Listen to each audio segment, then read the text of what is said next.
There Is No Greater Love was written in 1936 by Isham Jones and Marty Symes, and it's still one of the most common jazz standards performed today. Many elements of this song can be used to teach jazz improvisation concepts. I'm just going to focus on 8 of those concepts in this video. You're going to hear me play the melody and then 2 choruses of solo, after which I will break down everything I did, including the chord voicings that I used for the melody and the different approaches I took during the solo. And I mean, really, we're going to go into detail. Every single note will be explained.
Before I get into the analysis of this song, I'd like to know in the comments, what are your favorite recordings of it? My personal favorite recording is Stan Getz and Kenny Barron duo version from the great record People Time. Let's talk about the harmonic structure of the tune. This song is in the key of B flat and it has an AABA form. The chord structure goes like this: 1, 4 dominant, flat 7 dominant, 6 dominant, 2 dominant, 2, 5 dominant. That's the first A section. The second A section is exactly the same, except the final line goes 2 dominant, 2, 5, 1. The bridge in the key of G minor, and it goes 2, 5, 1, 2, 5, 1, 2, 5, 1, but then that last 1 becomes the 6 in B flat again, and then we have 6, 2 dominant, 5 dominant. And then the final A section is just like the second A section was. All right, let's go through the chord voicings. You might be wondering why I used a B flat 6 voicing like this instead of a B flat major 7, which is what you sometimes see in the chord. It's very simple. The reason is the melody note is the root, and if you play the major 7th underneath it, it's dissonant. From here on forward, I basically just used the 3rd and the 7th in the left hand and the melody in the right hand. So when you play the A flat dominant 7th chord right here, that melody note is the sharp 11. When you add the 7th and the 3rd, you get this. And then the G7, the F and the B flat.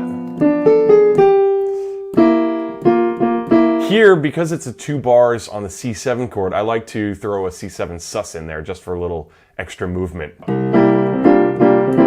It adds a little bit more harmonic motion to it. Then C minor, I keep the melody on the top, and then resolve the B flat down to the A to get the F7 chord. Okay, then it repeats.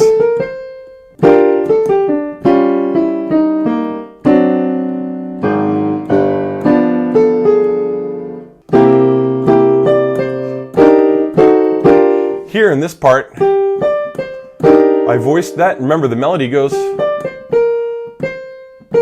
And so what I did was I voiced the chord underneath it, so the C minor 7 with the B flat on top.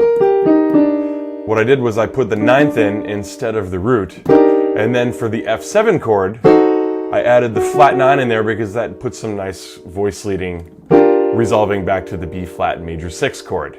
Now the bridge. In this case, because of the melody note, that A minor 7 flat 5 should actually be labeled A minor 7 flat 5 11 because this note is the 11th. But because I want the melody on top, I just put the root and the 3rd underneath it and you get this. And then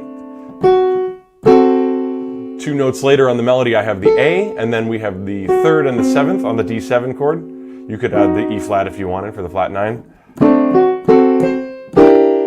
So here I like to have that extra added sound of the E natural, which implies a very strong G melodic minor sound. And it's just a nice little bit of seasoning that I guess you can put into the harmony. And then we basically repeat that at an inversion. And then here I voiced B minor 6th with the 6th on the bottom. And then it repeats again. Now here on the vibraphone, that note, that C, is actually down here. It's in the very low register, so we don't have much space. It only goes down to here on the vibraphone. So after I played the melody, I went up and played higher voicing, like this. And then I went back to the melody.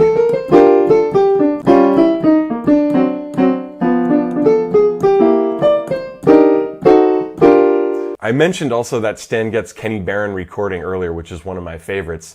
They use a lot of tritone substitutes over the first 8 bars of the tune. So instead of going 1 to the 4 dominant, to the 7 dominant, to the 6 dominant, Kenny Barron just plays 1, 7 dominant, flat 7 dominant, 6 dominant. For this recording though, I kept it to the original of B flat to E flat 7. Okay, let's talk about the first chorus of Solo, shall we? The first 8 bars are approach number 1, and that's what I call melody jumble. If you look at the notes of the melody in that part of the song, including the pickup, you have. So what better basis for improvisation than just using those notes? The next part of the melody in bar 2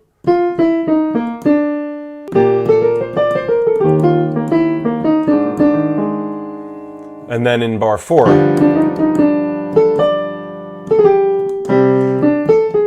these are the notes of the melody, and then we have, so I just basically used those notes to improvise off of.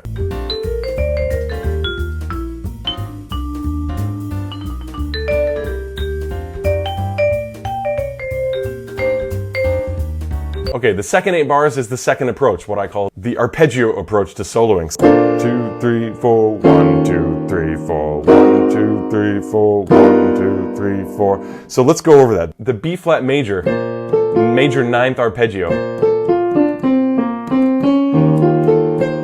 This one is the D flat, that's the 7th, the 9th, the sharp 11th on the E flat chord, and the 13th. That makes it an E flat 13 sharp 11 chord. And then an A flat 9th chord.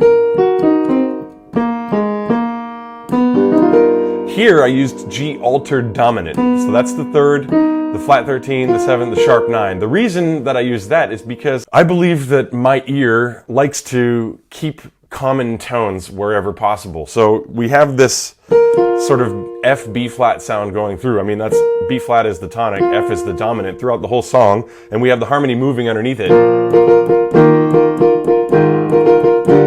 So when we get to the G7 chord, we can still make those notes fit if we turn it into a sharp 9 chord, and the E flat would also be in there as a flat 13. This is where the altered dominant scale gets derived from. It's because you're trying to keep as many notes of the original B flat major scale as possible while still having the important notes for the G7 chord ringing in there.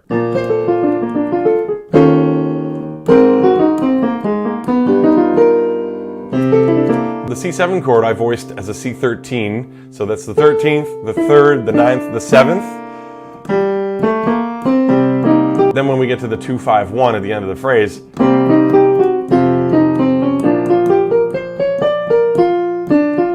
something like that. So it's C minor with a passing tone to the F. Then this is the very classic root 7th, 5th, passing tone to to the third of the B flat, and then I go up the B flat 6 arpeggio, to the ninth, to a passing tone, to the third, and then just down arpeggios. Okay, now we get to the bridge. So instead of doing the same thing 3 times, I did 3 different things, which you could then take the idea and expand on in your own practicing if you like. The first one is a straight up bebop arpeggio minor 2-5-1 line. The second one ignores the A minor 7 flat 5 chord and just plays D7 altered. So D altered dominant scale is this. Right, so let's go through that. This would be the root, the flat 9, the sharp 9, the third, the sharp 11, the flat 13, the 7. A very common way to play a line on that is what I call the careless whisper line. Okay, but anyway, it's not actually on an E flat minor, it's actually on a D7, but you're sort of outlining an E flat minor. So this line goes like this. The third approach to minor 2-5-1 is to simply ignore all of it and play blues. This is always my favorite cop-out, but it sounds good, and it's a good way to break up the monotony of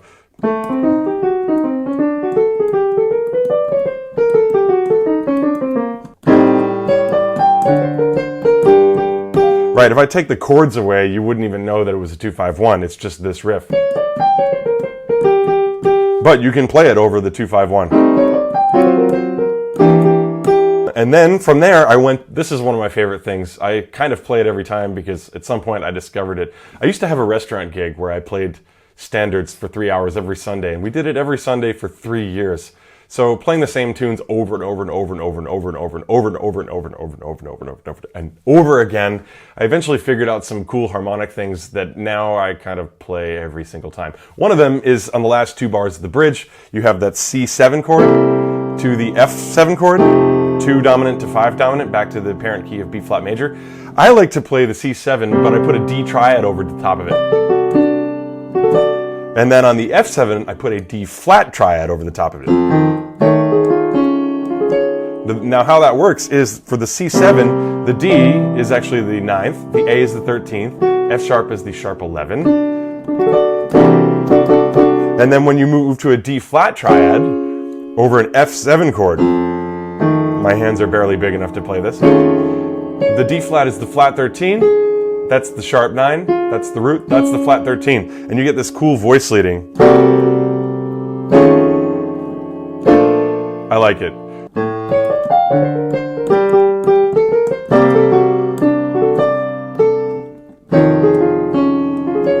Okay, the last 8 bars, I took the approach of seeing everything through the lens of a B flat to B flat octave. So for example, from here to here, this is actually down an octave from where I played it on the vibraphone.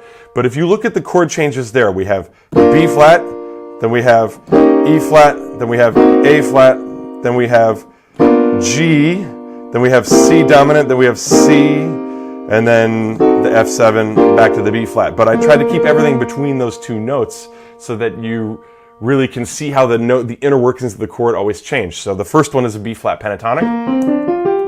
The second one is a B flat minor pentatonic. And that turns this into the 5th, the 6th, the flat 7th, the 9th, the 3rd, and the 5th again. This is on the E flat 7 chord. And then we have the A flat chord, and I did, that's the 9th, 3rd, 5th, that's the flat 7th, and the 9th. And then for the G7, the B flat now becomes the sharp 9. There's the 3rd, 5th, 7th, sharp 9 again. The C7, that's the 7th, root, 3rd, 5th, 7th, and then the C minor, 7th, root, 3rd, 5th, and then effectively it turns that F7 into an F7 sus. That would be the 4th, that's the 9th, then I did this passing tone. You could analyze that little thing as just an approach tone to the 5th on B flat, or you could also say the G flat is the flat 9 and the F7 flat 9. But that explains the first chorus. By the way, that first chorus, I planned all those things to put in there. The second chorus, I did not plan, I just played, and now I'm going to go back and analyze what it was that I played. The first 2 bars of the second chorus So that's again kind of basing off the arpeggiated approach from the first chorus. I sort of played this minor major 7 arpeggio on the E flat dominant, which means this is the sharp 11, 9th, that's the 7th, that's the 5th. With a little jazzy turn there at the bottom. And then in the third bar, that's simply root, 5th, and then the 6th. And then here's our G7 altered. Those last two notes are actually an approach to the C and the next chord. So I would analyze only this phrase as being part of the G7 chord. And it's from the G altered dominant scale, which is like this.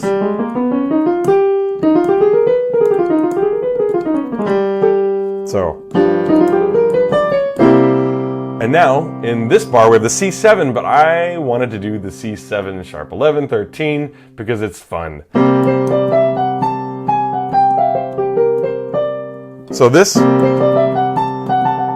that's the sharp 11, that's the 13th, but it also serves as one of those jazzy chromatic approach tones to the 5th. That's the 5th, sharp 11, 13, chromatic above, chromatic below to the 5th. And then I just go down the arpeggio. The E flat anticipates the C minor in the next chord. Where have I heard that before? Well, it's Anthropology from Charlie Parker.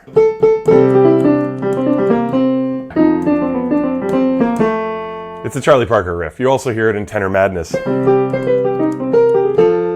What it is it's a C minor to a C minor major 7 to a C minor 7 to the F7, and that's the third. It's a voice leading thing. Then we have that's simply B flat major 6. And the D flat is from the E flat 7. This little thing I can't really play on the piano, but you saw it on the vibraphone.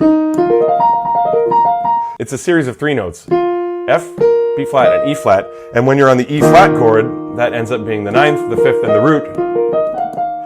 A flat dominant chord, the next one. Instead of that, I changed it to a 5th and the 3rd.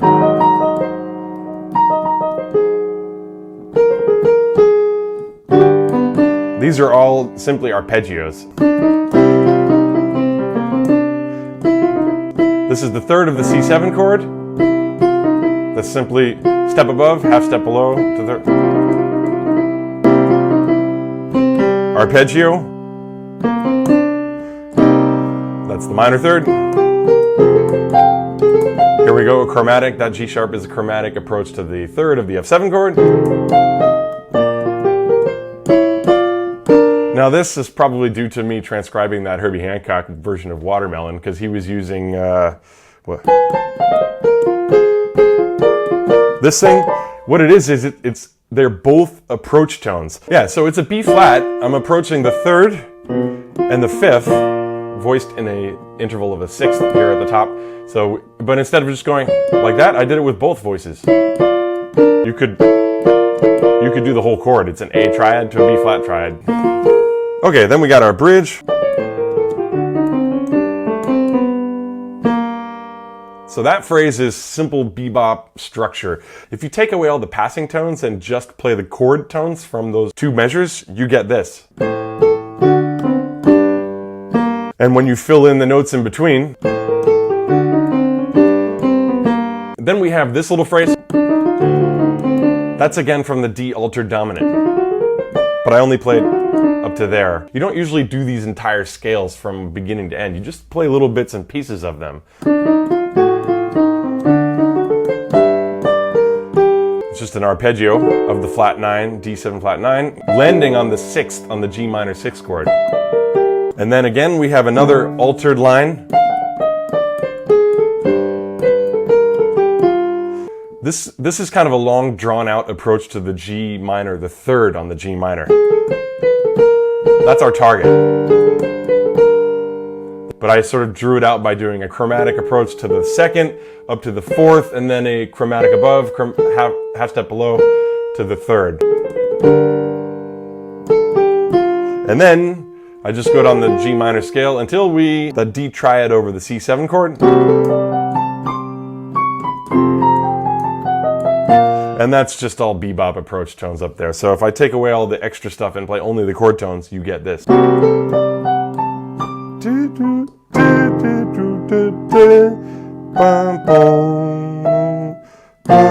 So now to the final 8 bars, and this is again kind of using that concept of keep it within an octave, but it expands on it a little bit. So let's analyze it. The first measure of the last 8 bars is,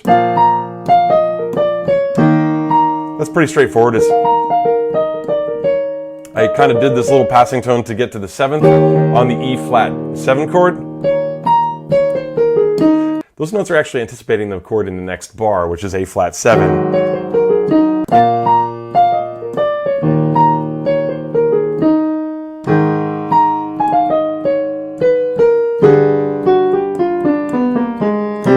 In the A flat 7 bar, I already started playing G7 altered scale stuff, which anticipates the chord in the next bar.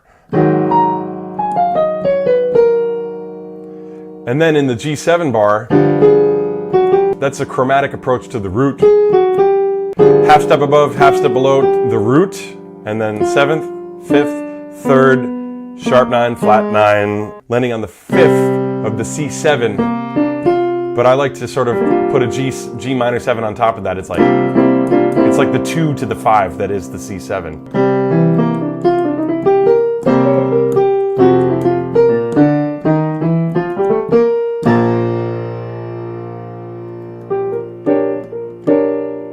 That's a lot of information. I really hope that this has been helpful to you and that you can find some inspiration, even in just a couple of bars of the stuff that I've written out for you. Remember all these different concepts. Be patient, just practice and keep watching, and I hope you subscribe, and I hope you liked the video. So thank you for watching.